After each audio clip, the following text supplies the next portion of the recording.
मन्नाथ श्री जगन्नाथ मद्गुरु श्री जगद्गुरु मदात्मा सर्वभूतात्मा तस्मै श्री गुरवे नमः। वसुदेव सुतं देवं कंसचाणूरमर्दनं देवकी परमानन्दं कृष्णं वन्दे जगद्गुरुम्। गुरु पूर्णिमा उपलक्षे पांचजन्य आध्यात्मिक गीता चर्चा केंद्र आयोजित आजकेर এই पवित्र অনুষ্ঠানে उपस्थित पांचजन्य चर्चा केंद्रेर सम्मानीय उपदेष्टा मंडली,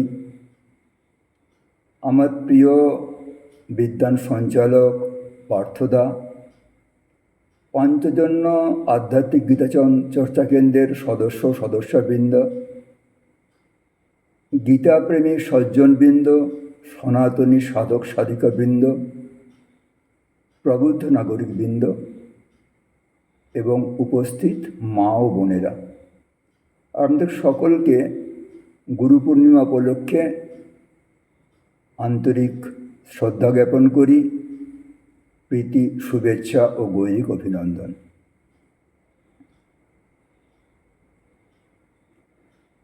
आमार संचालक गुरु पूर्णिमा तिथि सम्बन्धे बोलेছেন যে आषाढ़ी पूर्णिमा টিকে गुरु पूर्णिमा हिसाबेते सनातन हिंदू समाज अभिहित करे थाकेन।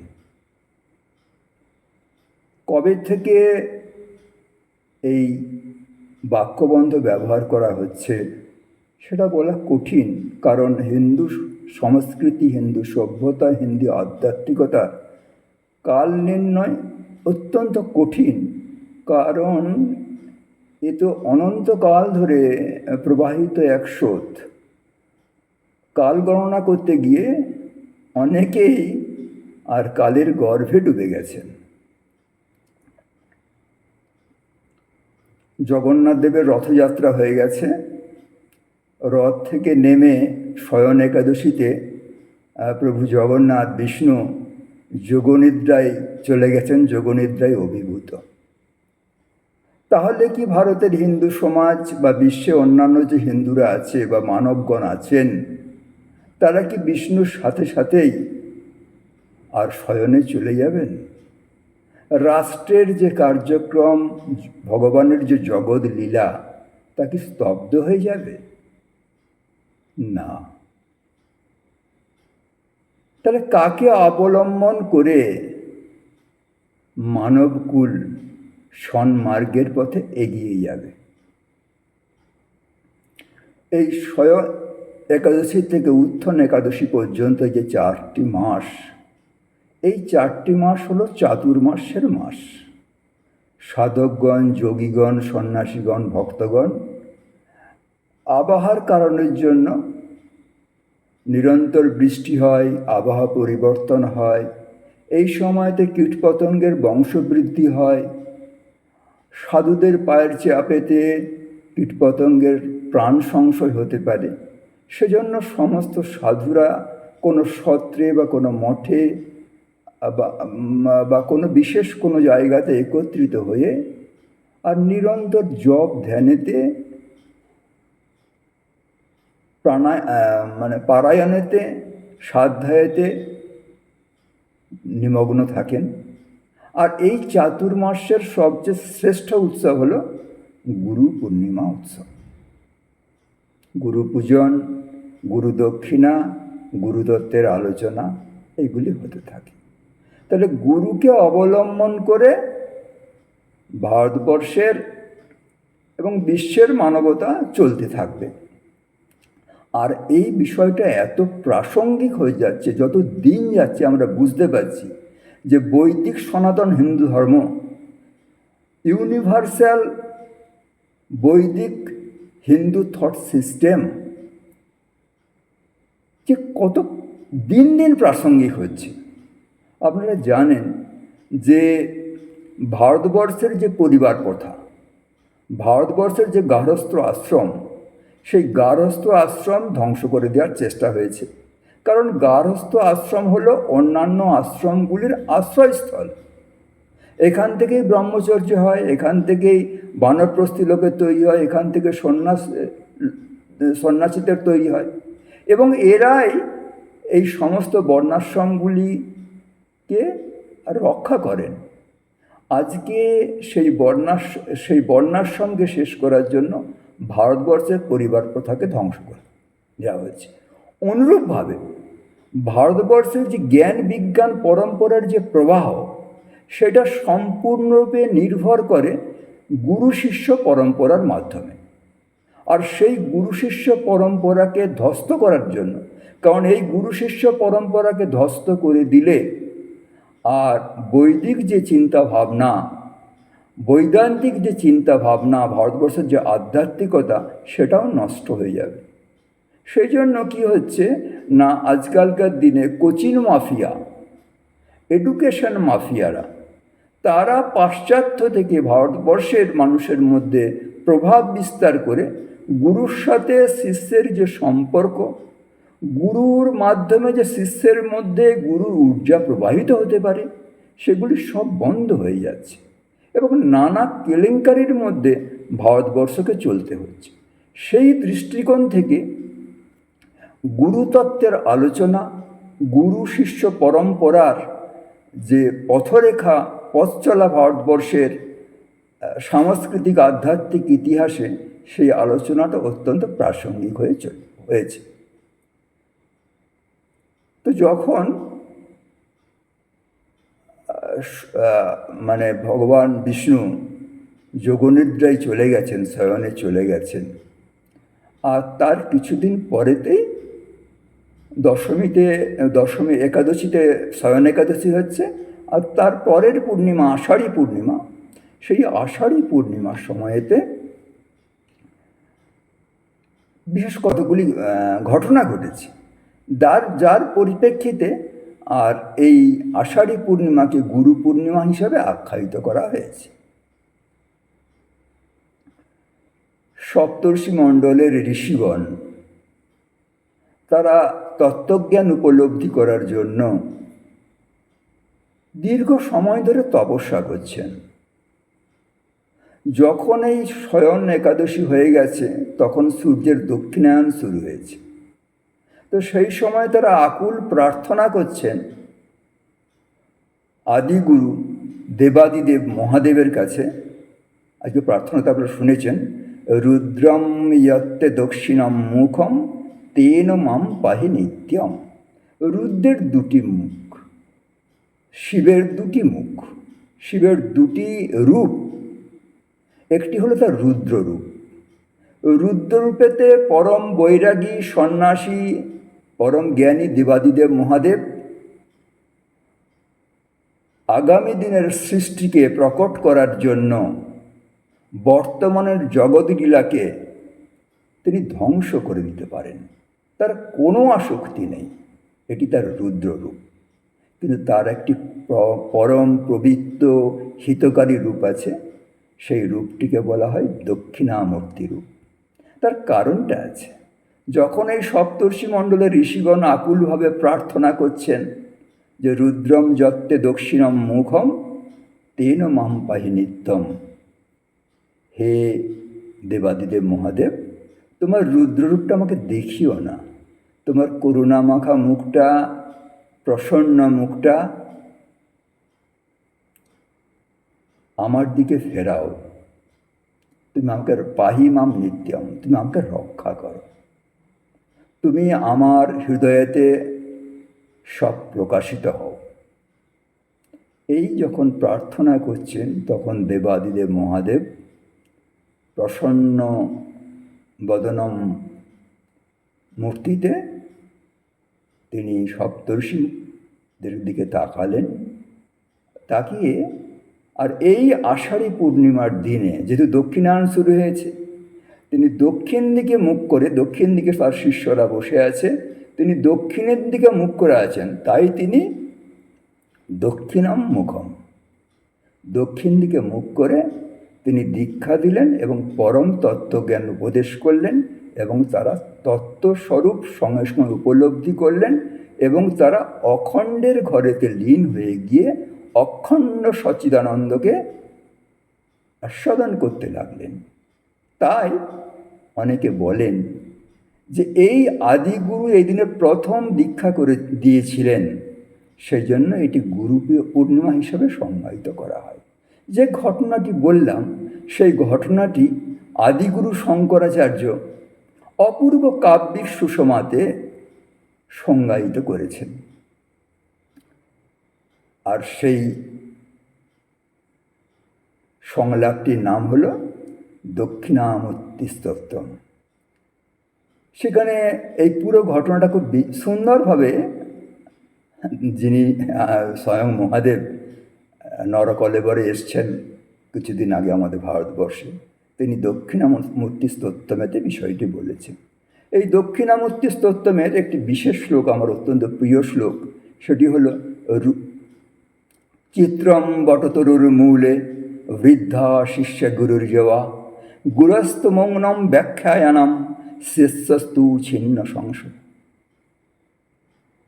চিত্রম বটতরুর মূলে বৃদ্ধা শিষ্য গুরুর যুব গুরস্ত মৌনম ব্যাখ্যায়ানাম শিষ্যস্তু ছিন্ন সংশয়া।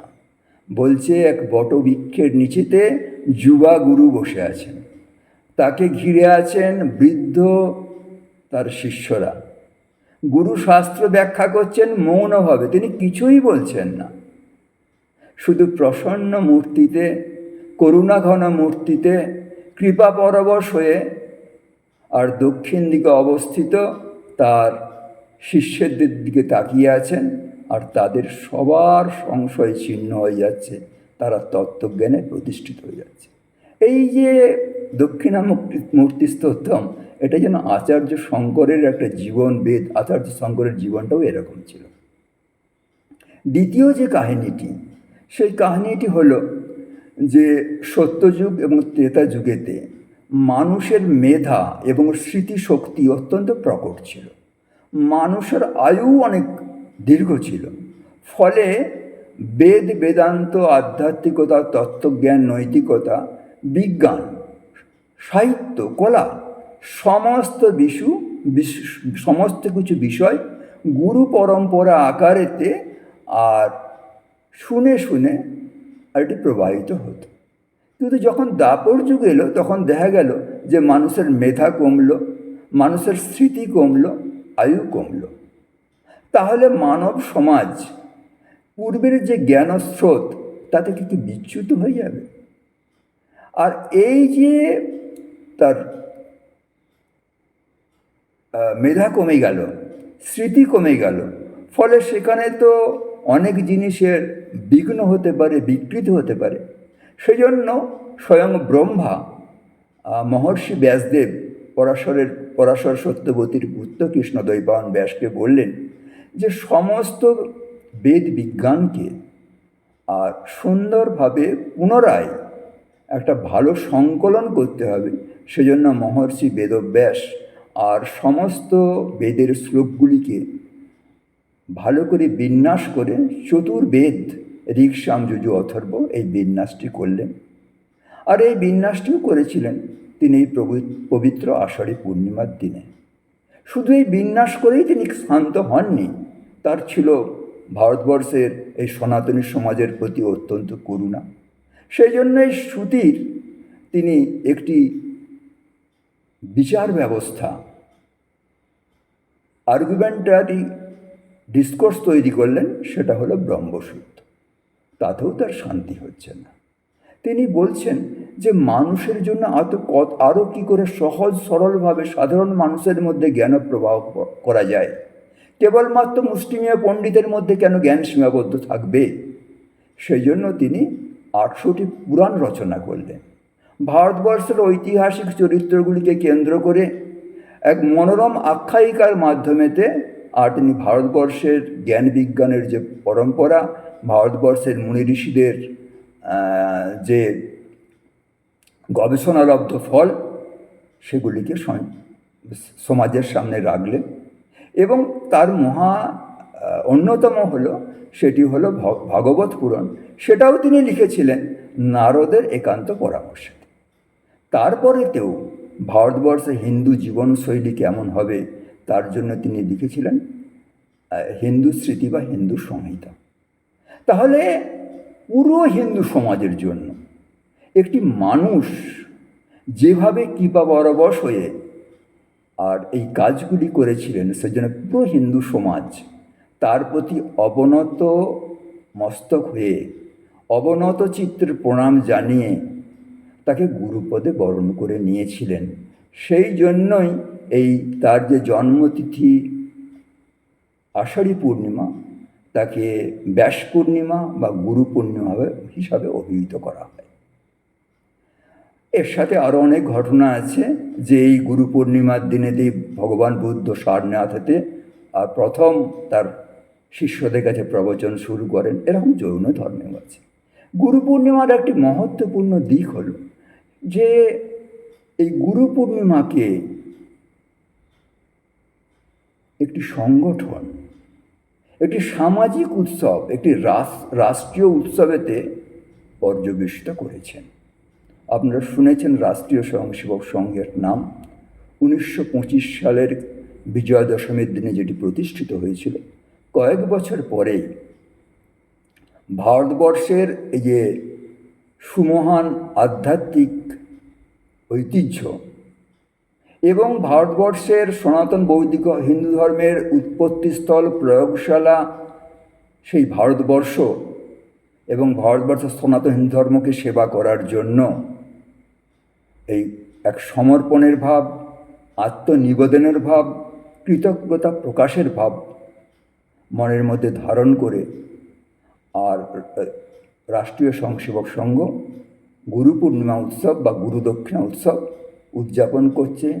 আজকে লক্ষ লক্ষ জায়গাতে কাল থেকে আর এই গুরু পূজন উৎসব চলতে থাকবে। আমি ভারতবর্ষে বাস করি, ভারতবর্ষে আমি লালিত পালিত হয়েছি। ভারতবর্ষের বাতাস, ভারতবর্ষের জল, ভারতবর্ষের শস্য আমাকে পুষ্ট করেছে। ভারতবর্ষের জ্ঞান বিজ্ঞান আমার বুদ্ধির পুষ্টি দিয়েছে। ভারতবর্ষের আধ্যাত্মিকতা আমার আত্মিক বিকাশের সচেষ্ট হয়েছে। এই সমস্তগুলির প্রতি কৃতজ্ঞতা প্রকাশ করে ভারতবর্ষকে সুরক্ষা করার জন্য, ভারতবর্ষের সংবর্ধন করার জন্য, হিন্দু ধর্মকে সুরক্ষা করার জন্য রাষ্ট্রীয় স্বয়ংসেবক সংঘের যে যজ্ঞকাণ্ড, সেই যজ্ঞকাণ্ড যাতে সুচারুভাবে সম্পন্ন হতে পারে তাই সমস্ত স্বয়ংসেবক এবং ভারতবর্ষের হিন্দু ধর্মের প্রতি আনুগত্য সম্পন্ন মানুষ তারা স্বতঃপ্রণোদিত হয়ে প্রতি উপকার নিরপেক্ষ হয়ে সমর্পণের বুদ্ধিতে গুরু দক্ষিণা করেন এবং তাই দিয়ে রাষ্ট্রীয় স্বয়ংসেবক সংঘ চলে। তাহলে আজকে আমার সঞ্চালক বলেছেন যে আজকের দিনটা হলো শ্রদ্ধা, প্রপন্নতা, কৃতজ্ঞতা, সমর্পণ এবং গুরুর তত্ত্ব উপলব্ধির এক মহাক্ষণ। আমি আগেই বলেছি যে আমাদের জ্ঞান বিজ্ঞান প্রবাহ দাঁড়িয়ে আছে গুরু শিষ্য পরম্পরার উপর। গুরু শিষ্য পরম্পরার মাধ্যমে যে গুরুতত্ত্ব প্রবাহিত হয়, এই গুরুকে, গুরুর গুরুত্ব কী, গুরুতত্ত্ব কী, জ্ঞান কী, এই সমস্ত বিষয়গুলি এটি গীতাতে প্রকাশ করা আছে। দেবাদিদেব মহাদেব অত্যন্ত প্রসন্ন হয়ে তার স্বীয় সহধর্মিণী মাতা পার্বতীকে বলছেন, আর সেই সংকলনটির নাম হলো গুরুগীতা। আর আরেকটি জায়গাতে ভগবান স্বয়ং গুরুরূপে উপস্থিত হয়েছেন। স্বয়ং গুরুরূপে উপস্থিত হয়ে তার শিষ্যের সামনেতে গুরুকে, গুরু তত্ত্ব কী, অবতার তত্ত্ব কী, গুরুর যোগ্যতা কী, শিষ্যের যোগ্যতা কী এবং শিষ্যের গ্রহণশীলতা, যোগ্যতা বৃদ্ধির বিজ্ঞান, কৌশল, প্রযুক্তি আর পরস্পর কথোপকথনের মাধ্যমে আর একটা জায়গাতে সংকলন করেছেন। সেই সংকলনটির নাম হলো শ্রীমদ্ ভগবদ্গীতা। তাই আজকে গীতাপ্রেমী সমস্ত সজ্জনবৃন্দের সামনে সনাতনী সাধক সাধিকাদের সামনে আমরা বিষয় রাখব শ্রীমদ্ ভগবদ্ গীতার গুরুভাব। পৃথিবী মাতা ভগবান শ্রীকৃষ্ণকে, ভগবান বিষ্ণুকে জিজ্ঞাসা করছেন যে দেখো ঠাকুর, মানুষ প্রারব্ধ জন্মের কর্মের ফলে আর সে সংসার চক্র অতিবাহিত করে এবং তাকে সেই অনুসারেই চলতে হয়, কিন্তু এই প্রারব্ধ কর্মের মধ্যেও কি করে আর অব্যভিচারিণী ভক্তি লাভ করা যায় সেই সম্বন্ধে কি কোনো উপায় নেই? সেই উপায় কি আপনি আমাকে বলতে পারেন না? ভগবান বিষ্ণু বলছেন, হ্যাঁ উপায় তো আছে। মা বলছেন, ভগবান পরমেশান ভক্তির ব্যভিচারিণী প্রারব্ধম ভুজ্যমানস্য কথম ভগবতী হে প্রভু। এই প্রারব্ধ কর্মের সংসার চক্রের মধ্যে থেকেও কি করে আমি শুদ্ধা ভক্তি, অমলা ভক্তি লাভ করা যায়, তুমি তার একটা উপদেশ দাও। তখন তিনি বলছেন, যত্র গীতা বিচারাশ্চ পঠনম পাঠনম শ্রুতম তত্রাহম নিশ্চিন্তম পৃথ্বী নিবসামি সদৈবহি। গীতাশ্রয়ম তিষ্ঠামি গীতামি চোত্তমম গৃহম গীতা জ্ঞানম উপাশ্রিতা ত্রিন লোকান পালয়াম। যেখানে গীতা বিচার হয়, পাঠ হয় এবং সাধ্যায় হয়, সেখানে সব সময় আমি অবস্থান করি। তার কারণটা হলো আমি গীতার আশ্রয়ে থাকি, গীতা আমার পরম গৃহ, আর এই গীতা জ্ঞান দিয়েই আমি স্বর্গলোক, স্বর্গমর্ত পাতাল তিন লোককেই পালন করে থাকি। তাহলে গীতার যে শ্রেষ্ঠত্ব, গীতা কেন আমাদের গুরুরূপে বরণ করতে হবে, সেটা ভগবান বিষ্ণু নিজ মুখেই বিষয়টা বলে দিলেন। তারপরেতে ভগবান গীতা মুখে আর গুরুতত্ত্ব, অবতার তত্ত্ব, শিষ্যের যোগ্যতা পরপর বলছে। দেখুন, একটা জিনিস যদি ভালো করে চিন্তা করেন যে গীতার গুরুভাব কাজ আমাদের গ্রহণ করতে হবে কেন, আমরা সবাই জানি যে আমরা যেখানেই দীক্ষা নিই, আমাদের সমস্ত গুরুরা, মানে মানুষ গুরুরা, তারা যে শাস্ত্রকে আশ্রয় করে উপদেশ দেন সেটা হলো কিন্তু শ্রীমদ্ ভগবদ্ গীতা। এবং বড় বড় ধর্মবীররা, বড় বড় গুরুরা গীতার উপরে ভাষ্য রচনা করেছে।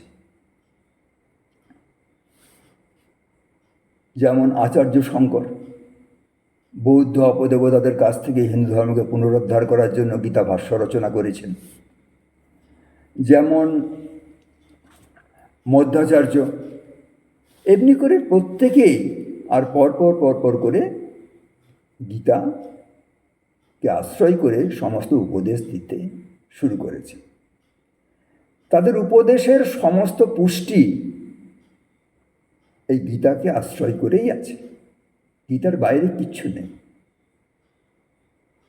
ভগবান শ্রীরামকৃষ্ণ বিদ্যাসাগর সকাশে গেছেন, নানান প্রসঙ্গ হচ্ছে, প্রসঙ্গ হতে হতেই তিনি শতপ্রণয়িত হয়ে নিয়ে এলেন গীতার প্রাসঙ্গিকতা। তিনি বললেন, গীতা 10 বার বললে যা হয়, গীতা গীতা বলতে বলতে ত্যাগী হয়ে যায়। অর্থাৎ গীতার মর্মার্থ হলো, তুমি সাধু হও, তুমি গৃহী হও, তুমি সমস্ত আসক্তি ত্যাগ করে ভগবানকে পাওয়ার জন্য আগ্রহ করো। তিনি মাস্টারমশাইকে বলছেন, তুমি গীতা পড়েছ? তোমার গীতা আছে? দেখো, গীতা কিন্তু খুব সেরা গ্রন্থ, ওতে আহার বিহার সমস্ত বিষয়েতে আলোচনা করা আছে। তারপরে বলছেন, কোনো সন্ন্যাসীর কাছে কোনো পুস্তক না থাকুক, এটি গীতা থাকবে। তাহলে এই সমস্ত জিনিসগুলো থেকে আমরা বুঝতে পারছি যে গীতার আশ্রয় ব্যতি রেখে আমরা আগাতে পারবো না।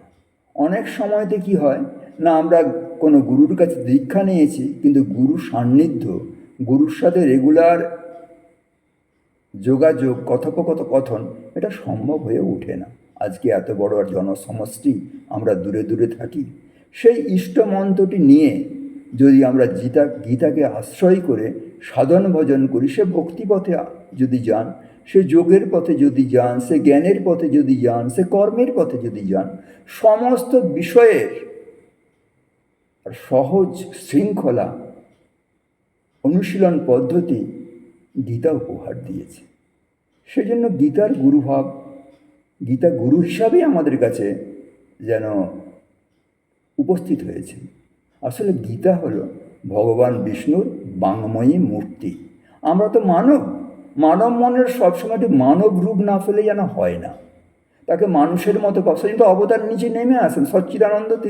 তিনি নিরাকার, নির্গুণ, নির্বায়ব, শুদ্ধ বুদ্ধ মুক্ত নির্বিশেষ স্বরূপ।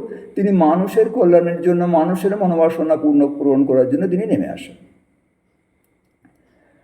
তো সেরকমভাবে গীতা, সেই জন্য আমরা অনেক সময় গীতাজি বলেও সম্বোধন করা হয়। বরোদাতে, আমেদাবাদে গীতার মন্দির আছে, সেখানে গীতার পূজা অর্চনা পর্যন্ত করা হয়। তো গীতার যে গুরুতত্ত্বে যে আমরা প্রবেশ করব, তো গীতাটা শুরু হচ্ছে কি দিয়ে না, গীতাটা শুরু হচ্ছে একটি অনুপম বস্তু দিয়ে, যে বস্তুটি হলো গীতার বিশেষত্ব।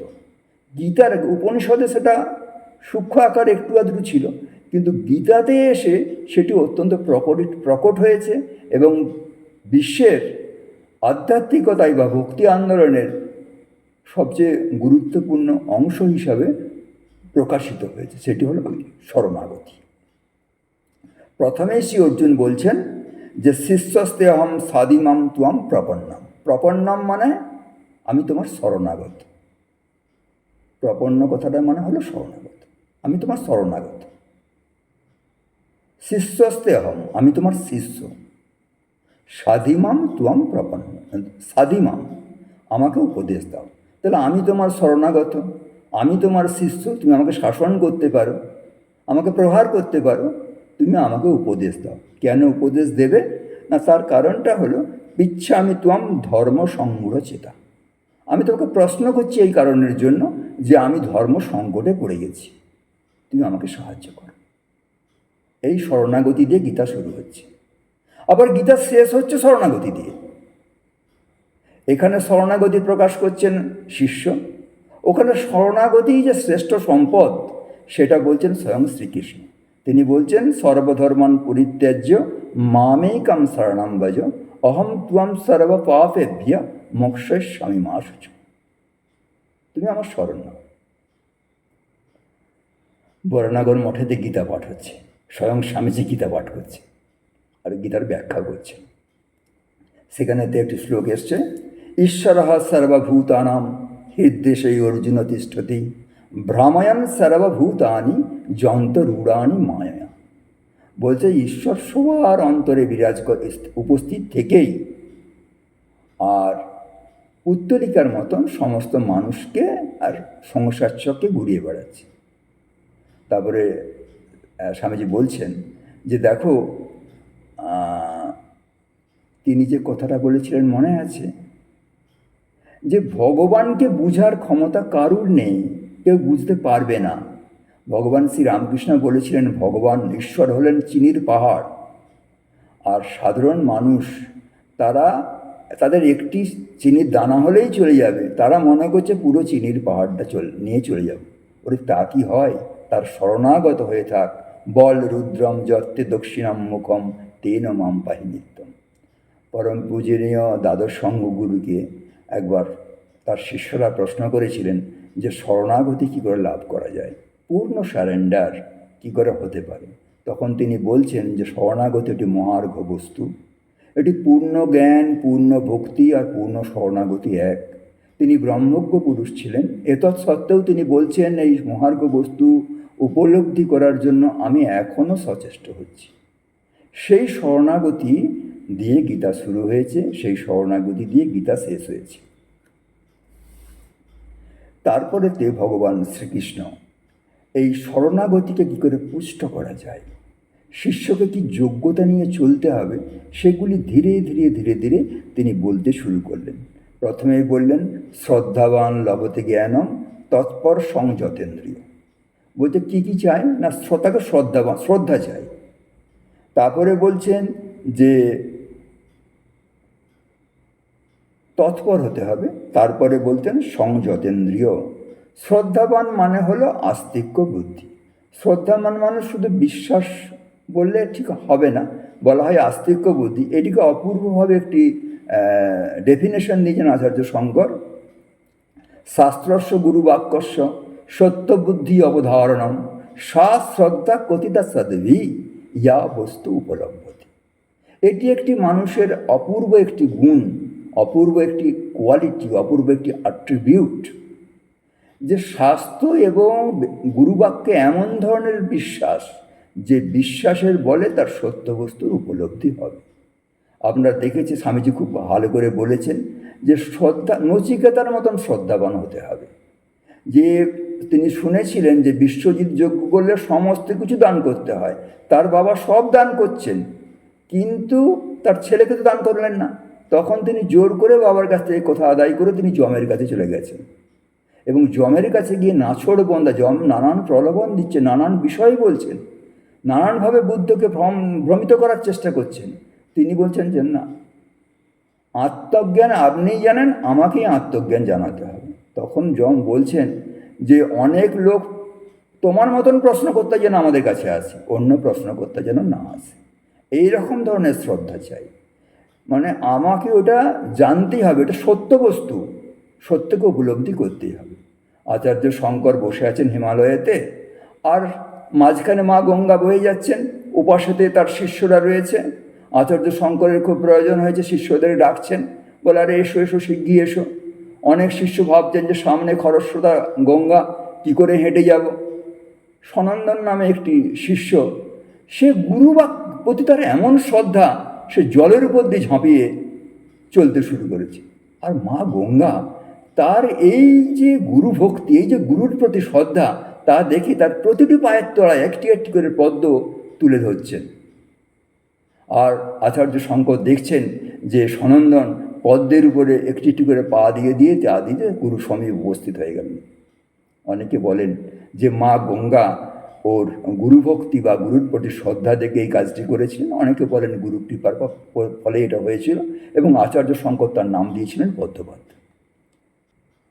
তো এইরকম ধরনের শ্রদ্ধা নিয়ে আমাদের আগাতে হবে। তারপরে হলো যেটা হলো শ্রদ্ধাবান লভতে জ্ঞানম তৎপর। তৎপর তৎপর মানে জ্ঞাননিষ্ঠা, যে ওই জ্ঞানটা আমাকে চাই, ওই জ্ঞানটা আমাকে লাভ করতে হবে। যখন নচিকেতাকে বলল যে আরে তুমি বাচ্চা ছেলে, এসব নিয়ে কি করবে, এটা ঠিক আছে কি না এটা ঠিক নেই, তোমাকে নর্তকী দিচ্ছি, তোমাকে রথ দিচ্ছি, তোমাকে প্রচুর সম্পদ দিচ্ছি, মালা দিচ্ছি, তুমি যত বছর যতদিন বাঁচতে তত আয়ু দেবো, সব দেবো। বলছে না, এগুলো সব তো অনিত্য, আমি নিত্যতত্ত্ব ব্রহ্মবস্তুকেই জানতে চাই, আত্মতত্ত্বকেই জানতে চাই। এই যে জ্ঞাননিষ্ঠা, এই যে আর্জেন্ট জিল, এইটাই হলো তৎপর। আর এইগুলো সব কখন আসবে? শ্রদ্ধাও আসবে, জ্ঞাননিষ্ঠাও আসবে যখন সে ইন্দ্রিয় বিজয়ী হবে, যখন সে জিতেন্দ্রিয় হবে। তারপরের বিষয় বলছেন আবার সুন্দর করে, তদ্বিদ্ধি প্রণিপাতেন পরিপ্রশ্নেন সেবয়া। বলছে তদ্বিদ্ধি মানে তাকে জানা যায়। কোন বিধির দ্বারা জানা যায়? প্রণিপাতেন পরিপ্রশ্নেন সেবয়া। প্রণিপাত মানে দণ্ডবত প্রণাম, পরিপ্রশ্ন মানে তত্ত্ব উপলব্ধির জন্য যে বিনয় জিজ্ঞাসা, আর সেবা মানে হলো গুরুর প্রসন্নতা লাভ করা। কিন্তু প্রণিপাত মানে শুধু, আমি অনেক সময় দেখেছি আমরা যে লম্বা হয়ে খাড়া দণ্ডবত প্রণাম করে ফেলল। প্রণিপাত শুধুমাত্র আক্ষরিক অর্থটা বুঝলে হবে না। প্রণিপাত মানে হলো নিজের অহংকারকে মিটিয়ে দেওয়া, মিলিয়ে দেওয়া। ঠাকুর বলেছেন না যে ঢিপি জমিতে জল জমে না, খাল জমিতে জল জমে। মানুষ যখন কাঁদতে কাঁদতে তীব্র ব্যাকুলতা নিয়ে আর অশ্রু বিসর্জন করে, তখন এই অহংকারের উঁচু ঢিপিটা গলে যায়, তখন সেটা খাল হয়, তাতে জলটা ভালো জমে। এই নম্রতা থাকবে। যদি আমার অহংকার থাকে, এই অহংকার থাকলে একাডেমিক ডেথ হবে, কখনো আগানো যাবে না। সেজন্য নিরহংকার ভাবটাই হলো প্রণিপাত। এবং প্রণিপ্রশ্নেন মানে ওই এমনি প্রশ্ন করা নয়, এমনি সাধারণ কথাবার্তা নয়, তত্ত্ব জিজ্ঞাসার জন্য প্রশ্ন করা। আমি ওটা সঠিক উনি জানেন, ওনার কাছ থেকে আমি ওটা বার করে নিয়ে আসবো, ওটা আমি উপলব্ধির জন্য সচেষ্ট হব। শুধু জানার জন্য নয়, শুধু ব্যাকরণ চচ্চড়ি করার জন্য নয়, শুধু ইন্টেলেকচুয়াল সার্কাসের জন্য নয়। এইটা হলো পরিপ্রশ্ন। আর তারপরে যেটা হলো সেটা হলো সেবা। যদি সেবা করা হয়, সেবা করলে কি হয় না, সেবা করলে গুরুর সাথে একটা অন্তরঙ্গতা হয়, সেবা করলে গুরুর প্রসন্নতা লাভ করা যায়। একবার বেলুড় মঠে দ্বাদশ সঙ্গগুরুকে এই সেবার প্রশ্ন হচ্ছে, বলছে আপনার সেবা নিতে কেমন লাগে? বলছে আমার সেবা নিতে ভালো লাগে না। আমি দেখেছি লোক আমার পা টিপছে, এমনভাবে টিপছে মনে হচ্ছে যেন কাঁঠালকে টিপে টিপে দেখছে যে পেকেছে কিনা। আমার এসব ভালো লাগে না। তোমরা জপ ধ্যান ভালো করে করো, তোমরা বারবার ধরে আমার কাছে এসো, আমার কাছে যদি আসো, আমার সাথে যদি অন্তরঙ্গ হয়, তাহলে আমার অন্তর্জগতে মনোজগতে তোমাদের কথা মনে পড়বে, তার ফলেই প্রসন্নতা আসবে, তার ফলেই তত্ত্বের যে প্রেরণা, সেই প্রেরণাটা তোমাদের মধ্যে প্রবেশ করবে। গুরুর সেবা করলে কি হয়, ভগবান শ্রীরামকৃষ্ণ অত্যন্ত সুন্দরভাবে বলছে দেখো, মাস্টারমশাইকে বলছে তুমি আমার একটু পাটা টিপে দেবে। আরে শিষ্যরা তো জানে না সেবা করতে হয়, শিষ্যরা কিছুই জানে না। প্রথম অনেককে শিষ্যরা শুধু খালি হাতে সাধু দর্শন করতে চলে আসতেন। ঠাকুর বলতেন যে সে কি গো, যখন সাধুর কাছে আসলে কিছু হাতে করে আনবে, অর্থাৎ সাধুর সেবা করতে হবে। সাধুর সেবা করলে সাধুর প্রসন্নতা লাভ করবে। বলতে যখন এই যে সেবা করছো, সেবা করার মানেটা কি, এই যে তুমি সেবা করছো, তারপরে তোমার প্রতি আমার যে একটা আন্তরিকতা হচ্ছে, তোমার প্রতি যদি আমার একটা সম্পর্ক স্থাপন হচ্ছে, এর ফলে কি হবে না, একজন গুরুর মধ্যে যে ঊর্জা আছে, গুরুর মধ্যে যে গুরু শক্তি আছে, সেই গুরু শক্তিটা শিষ্যের মধ্যে ঢুকে যাবে। এখানে মা অনেক সময় বলতেন যে দেখো, দীক্ষা আমি দিতে চাই না, মায়ায় পড়ে দীক্ষা দিতে হয়। দীক্ষা দিলে কি হয়, শিষ্যের সব পাপ নিতে হয়।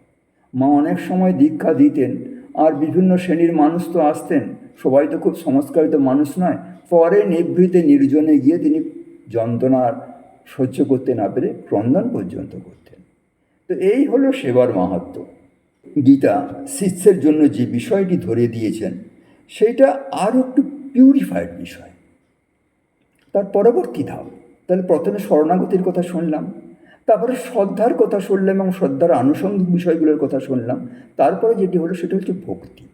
ভক্তি যখন হয়, তখন এই সেবার ভাব থেকে ভক্তিতে যখন উত্তরণ হয়, ভক্তি মানে একটা সম্পর্ক। বৈষ্ণব শাস্ত্রে নবদা ভক্তির কথা আছে। আমরা অনেক সময় শুনি যে ভগবানের সাথে ভক্তের যে একটা সম্পর্ক স্থাপন, কখনো পিতা রূপে, কখনো মাতা রূপে, কখনো বন্ধু রূপে, মানে বাৎসল্য ভাব, সখ্য ভাব, শান্ত ভাব, মধুর ভাব, এই সমস্ত যে ভাবগুলি আছে, একটা সম্পর্ক স্থাপন করা, তাকে একটা আস্বাদন করা, এই আস্বাদন করার যে গুণগত বৈশিষ্ট্য, সেটাই হলো ভক্তি। ভগবান নিজে বারবার ধরে গীতাতে এই কথাটা বারবার ধরে বলছেন যে দেখো, তুমি যদি ভক্তিকে বলছে, তুমি যতই আলাপ করো, আলোচনা করো, বিচার করো, তিনি ক্ষেত্র বিভাগযোগ বলেছেন, তিনি গুণত্র বিভাগযোগ বলেছেন, সব জায়গাতে তিনি কনক্লুড করছেন যে শুধু বিচার বিশ্লেষণের দ্বারা তোমার অন্তর্জগতের পরিবর্তন হবে না, চিত্তশুদ্ধি হবে না, আর গুরুশক্তি আমাদের ঢুকতে পারবে না। বলছেন মাঞ্চ অব্যভিচারেণ ভক্তি যে যোগেন সেবতে সা গুণান সমতিতৈতান ব্রহ্ম ভুয়ায় কল্পতে। বলছে যে অনন্যা ভক্তি, অমলা ভক্তি, অচলা ভক্তিকে অবলম্বন করে, সেই মাত্র গুণাতীত হতে পারে, অন্য কেউ গুণাতীত হতে পারে। বলছে দেখো অর্জুন, তোমাকে যে আমি বিশ্বরূপ দর্শন করলাম, বেদ পাঠের দ্বারা এটা হবে না, তপস্যার দ্বারাও এটা হবে না, জ্ঞানের দ্বারাও ওটা সম্ভব নয়। তাহলে কিসের দ্বারা সম্ভব না, ভোক্তা তৎ অনন্যয়া শক্য অহমেবম বিধ অর্জুন। কেবলমাত্র অনন্যা ভক্তির দ্বারা, আমার সাথে বিশেষ সম্পর্ক স্থাপনের দ্বারা, আমাকে বিশেষভাবে সেবা করার দ্বারা তুমি এটা লাভ করতে পারবে। জ্ঞান বিজ্ঞান যোগেতে গিয়ে বলছেন যে তোমাকে আমি কেন দেবো জানো, এই গুরুতত্ত্ব। গুরুদত্ত দুয়ার দেওয়া শুধু নয়, গুরু শক্তিটা তোমার মধ্যে কেন প্রবেশ করাবো জানো, তার কোয়ালিটিটা না, সেই কোয়ালিটিটা হলো যে ময়াসক্তা মনাহা পার্থ যোগম জুঞ্জম মদাশ্রয়। বলছে তুমি আমাতে আসক্ত চিত্ত, আমি ভিন্ন, তুমি অন্য কিছু চাও না। যখন যুদ্ধের সময়তে আমি বললাম যে নারায়ণী সেনা নেবে না আমাকে নেবে, নারায়ণ সেনারা যুদ্ধ করবে, আমি তো যুদ্ধ করবো না, তুমি বললে তোমাকেই চাই। এই যে তুমি সব সময় আমাতে সব কিছু অর্পিত করে রেখেছো, মায়া শক্ত এবং যোগ যুঞ্জন মদাশ্রয়, এবং আমার আশ্রয় থেকে সবসময় যোগযুক্ত থাকো, এই কারণের জন্যই তোমাকে আমি জ্ঞান বিজ্ঞানটা দেব, তা না হলে আমি তোমাকে জ্ঞান বিজ্ঞানটা দিতাম না। আপনারা জানেন যে ময়াসক্ত মানে হলো বিষয়টা, এই যে ভক্তি, অব্যভিচারিণী ভক্তি, যখন আধ্যাত্মিক পথে আগাতে হবে, আধ্যাত্মিক পথে আগানোর সময়েতে কেবলমাত্র ভগবানকে চাই, কেবলমাত্র ভগবানের স্মরণে থাকতে চাই, কেবলমাত্র ভগবান তত্ত্ব উপলব্ধি করতে চাই, তার বল বীর্য ঐশ্বর্যকে চাই না। এই বল বীর্য ঐশ্বর্যকে সরিয়ে রেখে আর যদি তাতে আসক্ত হওয়া যায়, তাতে যে প্রীতি সম্ভব রাখা যায়, তবেই সেটি হবে অব্যভিচারিণী ভক্তি, তবেই সেটি তত্ত্ব উপলব্ধির পক্ষে আর শ্রেষ্ঠ পরাকাষ্ঠা। পতঞ্জলি যোগ দর্শনেতে 4টে অধ্যায় আছে, তো সেখানেতে যে শেষ অধ্যায় পরম প্রাপ্তি হবে, কৈবল্য প্রাপ্তি হবে, তার আগেতেই আর সাধকের সামনে ভগবান নানান শক্তি নিয়ে হাজির করে, তাকে বলে বিভূতিপাত। বিভিন্ন ধরনের বিভূতি, অষ্টসিদ্ধি, শতসিদ্ধি, দূরশ্রবণ, দূরদর্শন, এই সমস্ত জিনিসগুলো নিয়ে আসছে। সাধক যদি সেই বিভূতিতে মোহিত হয়ে যায়, তাহলে তার কৈবল্য প্রাপ্তি হবে না, তাকে ময়াসক্ত মনাপার্থ বলা যাবে না। তাহলে ময়াসক্ত মনাপার্থ, তাহলে গুরু শিষ্যের যে প্রস্তুতি, গুরু সমীপে উপস্থিত হওয়ার, গুরুতত্ত্ব উপলব্ধি করার, ভগবান কত সুন্দরভাবে, কত সূক্ষ্মভাবে বিষয়টা আমাদের সামনে উপস্থাপন করেছেন। একটা ছোট্ট উদাহরণ দিই, তাহলে বুঝতে সুবিধা হবে। 1886 খ্রিস্টাব্দের 1 জানুয়ারি ভগবান শ্রীরামকৃষ্ণের কল্পতরু উৎসব। ভগবান শ্রীরামকৃষ্ণের কল্পতরু হয়েছিলেন। নিচেতে আর গিরিশ ঘোষ তাকে ভগবানকে আবাহন করেছেন, আর সেখানেতে সমস্ত ভগবান শ্রীরামকৃষ্ণ যাদেরকে স্পর্শ করছেন তাদের সবার চৈতন্য হয়ে যাচ্ছে। তখন সেখানকার সমস্ত শিষ্যরা সবাইকে ডাকছে, আরে এসো এসো এসো, ভগবান কল্পতরু হয়েছেন, তোমাদের চৈতন্য শক্তি জাগ্রত হবে। কিন্তু তার প্রিয় শিষ্যরা তারা কী করছে না, তারা সেই কথাতে কর্ণপাত না করে ঠাকুরের, এই সময় ঠাকুর নিচে নেমে গেছেন, তার বিছানাগুলি রোদে দিচ্ছে, তার জিনিসপত্রগুলি গুছিয়ে রাখছে। তাহলে তারা ভগবানের বিভূতি বল নিয়ে তারা তৃপ্ত হতে চায় না, ভগবানের পরিপূর্ণরূপে আসক্ত হতে চায়। এটা হলো ময়াসক্তের মানে ভক্তির চরম পরাকাষ্ঠা। আমরা শিষ্যের প্রস্তুতির কথা বলছিলাম, সময় আগিয়ে আসছে, তো আমরা গুরুর কথা বলি। যে গুরুকে না, সচ্চিদানন্দ গুরু। সবাই বলেছেন, রামকৃষ্ণ মিশনের সমস্ত সন্ন্যাস গুরুরা, বিভিন্ন আশ্রমের সমস্ত গুরুরা, কারণ আমরা প্রণাম মন্ত্রতে পড়েছি, গুরুর ব্রহ্মা, গুরুর বিষ্ণু, গুরুর দেব মহেশ্বর। গুরুই ব্রহ্মা, গুরুই বিষ্ণু, গুরুই মহেশ্বর। তিনি মানুষের কল্যাণ, স্বামীজি বলছেন যে দেখো, প্রত্যেকটি মানুষ, is soul is potentially noble, প্রত্যেকে নিজে বিকশিত হতে পারে, কিন্তু তাকে যদি কোনো আলোকিত ব্যক্তি তাকে যদি স্পর্শ করে, তাকে যদি সাহায্য করে, তাহলে সে এই প্রক্রিয়াটা, এই পরিক্রমাটা দ্রুত থেকে দ্রুততর হতে পারে। তো সেই কারণের জন্য সচ্চিদানন্দ মানব রূপ ধারণ করে এসে হাজির হন। তো ভগবান সেটা বলছেন যে দেখো, আমি সচ্চিদানন্দ, অজোপি সন্নবাত্মা ভূত নাম ঈশ্বরোপি সন প্রকৃতিম সমাধিষ্ঠায় সম্ভবাম্য আত্মমায়া। বলছে আমি অজর, অমর, শাশ্বত, সনাতন তত্ত্ব, আমি মায়াকে আশ্রয় করে আর এখানেতে আবির্ভূত হয়েছি। যোগমায়াকে আশ্রয় করে আমি মনুষ্যরূপ ধারণ করেছি। যোগমায়ার দুটো দিক আছে। একটা দিক খুব সুন্দর দিক, একটা দিক হলো কি না, যে সমস্ত অভক্ত তাদেরকে তিনি মায়ার দ্বারা এমনভাবে মোহিত করে রাখেন, গুণমায়ার দ্বারা, গুণের দ্বারা এমন মুক্ত করে রাখেন, তারা ভগবানের ধারে কাছে যায় না। গুরুতত্ত্ব জানার চেষ্টা করে না। আবার যোগমায়ার আরেকটি কারণ আছে, যারা ভক্ত তাদেরকে এমনভাবে আকর্ষণ করেন যে তারা সব সময় আর ভগবানের পাশে পাশে ঘুরছে। ভগবান শ্রীরামকৃষ্ণকে দেখলে বুঝতে পারা যাবে যে কত লোক তার সঙ্গে থাকতো, তার ধারে কাছে যেত না। আর কতগুলি বা যুবককে, কতগুলি সাধারণ মানুষকে তিনি কেমন তীব্র আকর্ষণের দ্বারা আটকে রাখতেন। তো সেই জন্য ভগবান বলছেন, দেখো এই যে আমি মহামায়াতে আবৃত থাকি বলে না, লোকে আমায় বুঝতে পারে না। তারা ভাবে আমি মনুষ্য দেহ ধারণ করে আছি, তো আমাকে মনুষ্য দেহ ভেবেই আমাকে অবজ্ঞা করেন। নাহম প্রকাশ সর্বস্ব যোগমায়া সমাবৃত মূঢ়য়ম নাভি জানাতি লোক মাম যমব্যয়ম। আমার যে অব্যয় স্বরূপ সেটা জানতে পারে না। অবৌ জানন্তি মাম মূঢ়া মানুষিম তনুমাশ্রিতম পরম ভাব মুজানন্ত মম ভূত মহেশ্বরম। বলছে এই মূঢ় কারা? তাদের ভগবানের প্রতি কোনো রকমের শ্রদ্ধা, ভক্তি, ভালোবাসা, প্রীতি নেই, তাদেরকে মূঢ় বলা হয়েছে, অন্য গালিগালাজ করা নেই। বলছে তারা আমাকে সাধারণ মনুষ্যদেহধারী হিসাবেই দেখে, কিন্তু আমি স্বরূপত তার নই, আমি সচ্চিদানন্দ স্বরূপ আমার।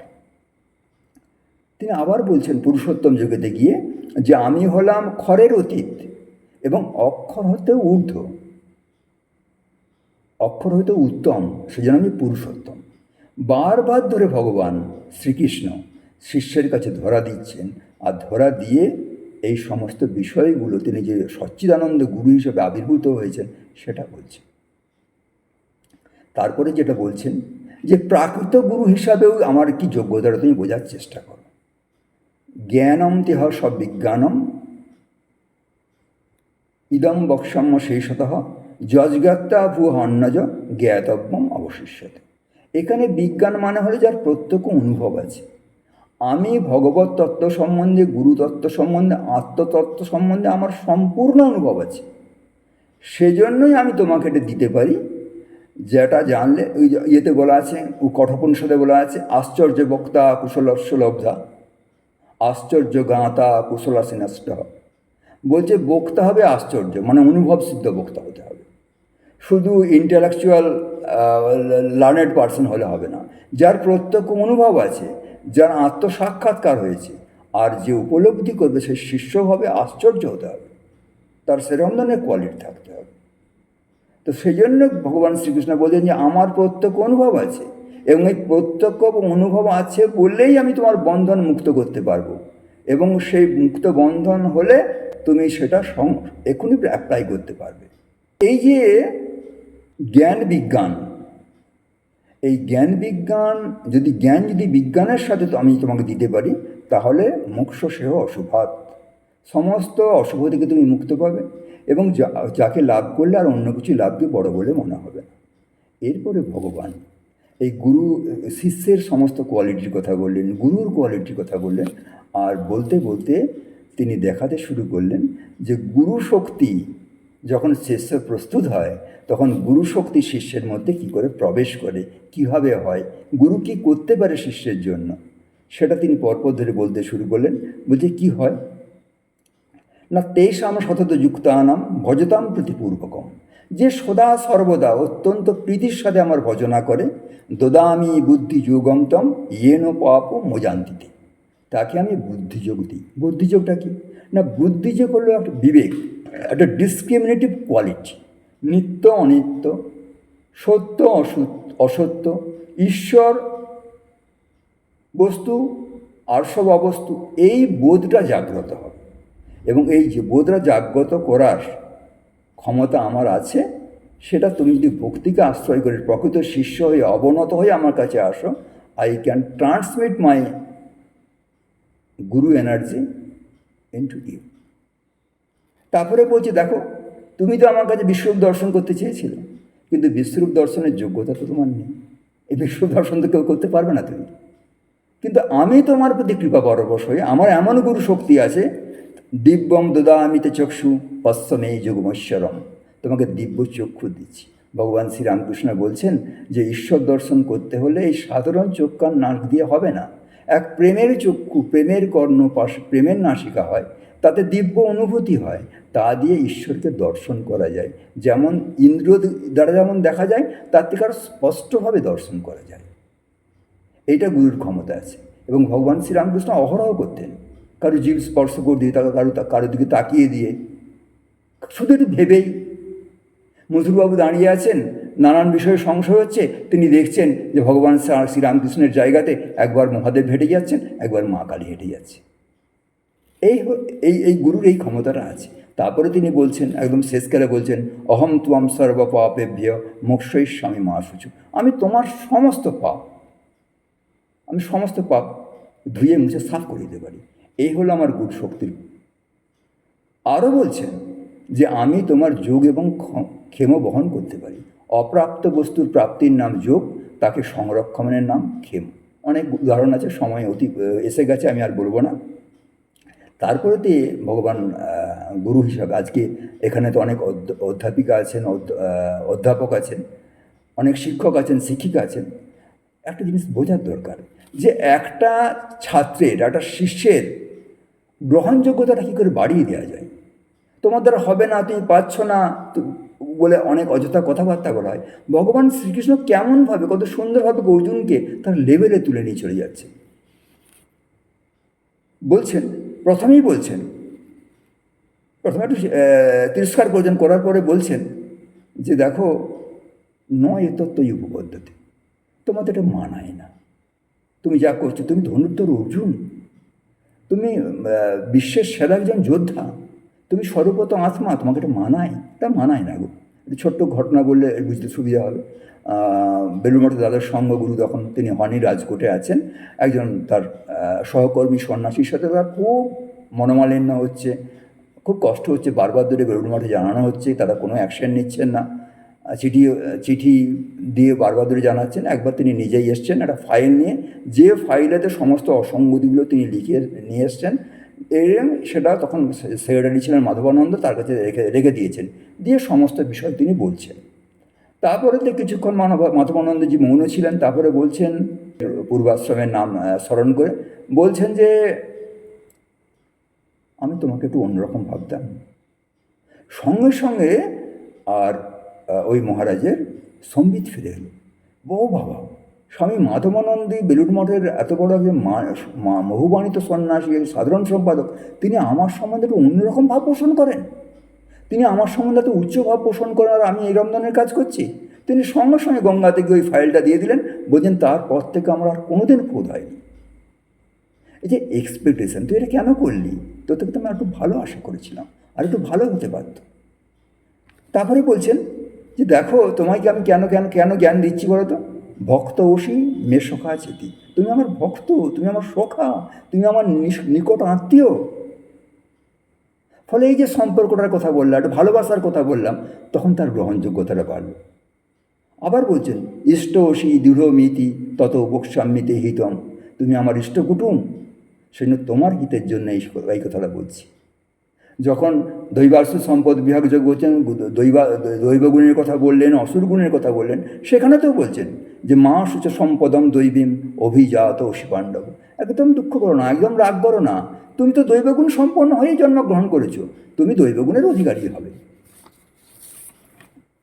তো এই যখন বিষয় হচ্ছে, এইভাবে যখন ওর ক্রেডিবিলিটি বেড়ে গেছে, অ্যাকসেপ্টেন্সের ক্ষমতাটা বেড়ে গেছে, তখন পরিপ্রশ্নের কথা হলো। সেই পরিপ্রশ্নতেও অস্তচ্চর নান্না শৌচাস্তম প্রজ্ঞাবাদম সব একটু ভর্সনা করেছেন যে তুমি প্রজ্ঞাবানের মতো কথা বলছো, কিন্তু তোমার ব্যবহারে তো প্রজ্ঞার প্রকাশ পাচ্ছে না। তো পরে অর্জুন আবার তাকে বলছেন যে তুমি আমাকে বলবে, আমি 4টে প্রশ্ন করবো, আমি বলবে? বলে হ্যাঁ বলো।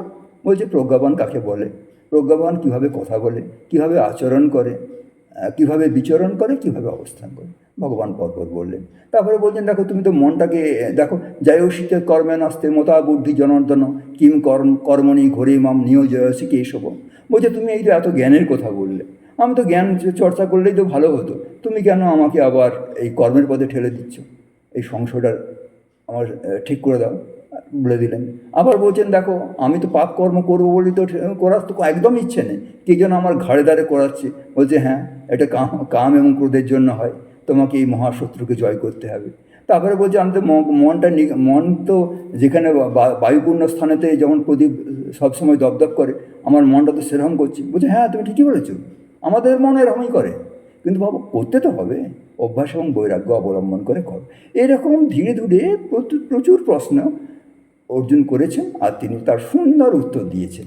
তারপরে তাই ছাড়ছেন না, বলছেন, জিজ্ঞাসা করছে, আচ্ছা বাবা, এতক্ষণ ধরে তো বোঝালাম, এত তো দেখালাম, এত তো শোনালাম, তোমার কি মোহ নষ্ট হয়েছে? তুমি যে এতক্ষণ ধরে যুদ্ধ করবে না, নানান জ্ঞান নিয়ে সংশয় প্রকাশ করছিল, তখন অর্জুন বলছেন, যখন তার সম্যক উপলব্ধি হয়েছে, সম্যক দর্শন হয়েছে, নষ্টমোহ স্মৃতির্লব্ধা তৎপ্রসাদেন ময়চ্যুত স্থিত উষ্ণী গত সন্দেহ করিষ্যে বচনন্ত। বলছে আমি এখন পূর্ণ শরণাগতি হয়ে গেছে, আমার মোহ নষ্ট হয়ে গেছে, আমার ব্রহ্মসিদ্ধি ফিরে এসছে তোমার প্রসাদের ফলে, আমার সন্দেহ চলে গেছে, কোনো সন্দেহ নেই, এখন তুমি যেমনটি বলবে তেমনটি করব। বলে তাহলে একটা কাজ করো, তসমাৎ সর্বেষু কালেষু মামনুস্মার যুদ্ধ। তাহলে সবসময় আমার কথা স্মরণ করো, আর যুদ্ধটা করতে হবে, অন্তর্যুদ্ধটা করতে হবে, বহির্যুদ্ধটা করতে হবে। যে আধ্যাত্মিকতার, যে জ্ঞানের, যে ধর্মের আশ্রয়স্থল ভারতবর্ষ, সেই ভারতবর্ষকে রক্ষা করতে হবে, সনাতন বৈদিক হিন্দু ধর্মকে রক্ষা করতে হবে, তার জন্য তোমাকে নিয়ত যুদ্ধ করতে হবে। তসমুত উত্তিষ্ঠ কৌন্তেয় যুদ্ধায় কৃতনশ্বয় কৃতনিশ্চয় যুদ্ধস্ব বিগত জড়। যুদ্ধ দিয়ে কখনো পরান্মুখ হব না। আমি শেষ স্বামী বিবেকানন্দের একটি কথা বলে আর আজকে বিরাম নেব। ভগবান শ্রী বিষ্ণু শয়নে চলে গেছেন, যোগনিদ্রায় চলে গেছেন, আর আপনাদের সবাইকে জাগিয়ে রেখেছি, আর বেশিক্ষণ জাগিয়ে রাখবো না। ভগবান শ্রীরামকৃষ্ণ বলছেন যে দেখো, ভোগ করলে যোগ হবে না। এটা গীতার একটা সবচেয়ে বড় কনটেক্সট। ভোগ করলে যোগ হবে না, না ভোগ করলে ভাবনা হবে। বোঝানোর চেষ্টা করছে যে দেখো, ওই ভাগবতের কথা দিয়ে, যে একটা চিলের মুখেতে মাছ রয়েছে, তো চিল যখন মাছটা মুখে করে নিয়ে যাচ্ছে, সমস্ত কাকগুলো তার পিছনেতে তাড়া করছে।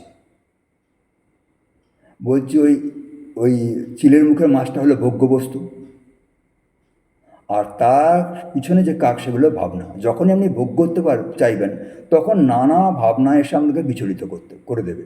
উপরে নিক্তির উপরে কাটার সাথে নিচের কাটাটা যুক্ত হবে না। সেই জন্য যদি যুক্ত হতে চায়, তাহলে ভোগ করা যাবে না, অনাসক্ত হয়ে সমস্ত কাজগুলো করতে হবে। সেই জন্য বলছেন যে যোগস্থ কুরু কর্মাণি সঙ্গম ত্যক্তং ধনঞ্জয়। সমস্ত আসক্তি ত্যাগ করে ঈশ্বরের শরণাগত হয়ে কাজ করতে হবে। তো স্বামীজি যে কথাটা আজকে গুরু স্মরণের যে গুরুত্বপূর্ণ কথাটা, এই কথাটা মা শারদা তার সেবক স্বামী অর্পানন্দজিকে বলেছিলেন। অর্পানন্দজি যখন একবার বেদান্ত নিয়ে মায়ের সাথে তর্ক করছেন, তখন তিনি এই উপাখ্যানটা বলেছিলেন। স্বামী বিবেকানন্দ বিশ্ববিজয় করে এসছেন, আর বেদান্তের উদ্ঘোষে সারা বিশ্বকে মাতিয়ে দিয়েছেন। আর বেদান্ত বিচারের পরেতে স্বামীজির বলছেন, মায়ের কাছে প্রণাম করতে। আমরা জানেন মায়ের প্রতি স্বামীজির কীরকম ধরনের শরণাগতি ছিল, কীরকম ভক্তি ছিল। বেলুড় মঠ থেকে আসছেন, বেলুড় মঠ থেকে আসতে আসতে 14 বার নৌকায় থেকে গঙ্গাকে স্পর্শ করছেন, জল খাচ্ছেন, মাথায় ছিটছেন, যে মা এত অতি পবিত্রা, সামান্যতম অপবিত্র চিন্তা, অভুক্ত ভাবনা যেন আমাকে স্পর্শ না করে, অত্যন্ত পবিত্র হয়ে শুদ্ধ হয়ে মাকে প্রণাম করতে যাচ্ছেন। সেখানে আরও অনেক ঘটনা আছে। তো সেখানে একদিন মাকে বলছেন যে মা, যেন হচ্ছে, আমার সমস্ত কিছু উড়ে যাচ্ছে, আর কিছুই থাকছে না। তখন মা হাসতে হাসতে বলছেন, বাবা দেখো, আমাকে যেন উড়িয়ে দিও না। তখন স্বামীজি বলছেন, মা তোমাকে উড়িয়ে দিলে কি থাকে? যে জ্ঞান গুরুপাদপদ্ম উড়িয়ে দেয় সেটা অজ্ঞান। যে জ্ঞানে গুরুপাদপদ্ম উড়িয়ে দেয় সেটা অজ্ঞান। মা, গুরু পাদপদ্ম উড়িয়ে দিলে জ্ঞান কোথায় দাঁড়ায়? গুরু স্মরণ। সেজন্য স্বামী বিবেকানন্দ সারা জীবন বলেছেন, এই জীবনটা না হয় পাগলা বাউনটার পায়ে দিয়ে দিলাম। সেই পাগলা বাউনটি যে অধিকার স্বামীজির উপরে চাপিয়ে দিয়েছিলেন, যে ভারতবর্ষকে সুদৃঢ় করতে হবে, ভারতবর্ষকে আধ্যাত্মিক বলে বিশ্বজয় করতে হবে, সেই ভারতবর্ষের কল্যাণের জন্য জীবন পাত করে দিয়েছেন, শুধু কেবলমাত্র গুরুর শরণাগতির জন্য, গুরু দক্ষিণার জন্য। আমরাও যদি রাষ্ট্রের জন্য, ধর্মের জন্য, সমাজের জন্য গুরুকে স্মরণ করে গুরুর এই অঙ্গীকার নিয়ে আগাতে পারি, তাহলে আমাদের জীবন সার্থক হবে, আমরা কৃতার্থ হব। গুরু কৃপাহি কেবলম। ওং রামকৃষ্ণ অর্পণমস্তু।